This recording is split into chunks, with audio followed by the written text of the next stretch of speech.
So once again, for the 10th time in a few years, probably, something on the news hits me really hard, hits me at home.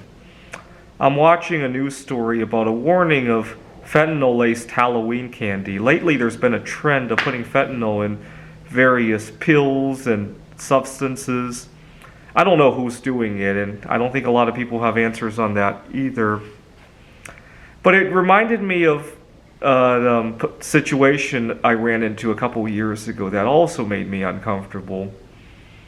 I was doing tutoring, and I had a student who had a bad sense of humor sometimes. He played a lot of practical jokes, and a lot of times he didn't really think through the implications of the jokes. And I ran into a situation where one time there was potential for the jokes to not be so harmless. You see, I have food allergies, and I got to be careful with foods that I come into contact with that people nearby are eating. He was eating a bag of chips that had milk product. I have eczema from that. Now, with a normal person, I would explain to them, oh, just please keep your food in your area. I have allergies. And usually that's the end of the story. For him, you got to be careful about that. Sometimes the one thing you tell him not to do, he's really curious about. And I ran into a jam because he didn't know why I was being very cautious around him. I couldn't tell him why. He didn't know the last thing I wanted him to know was that he had a weapon that could potentially harm me, or for him to think that I was just fooling around and not wanting him to eat for some other reason, right? And so it made me really uncomfortable.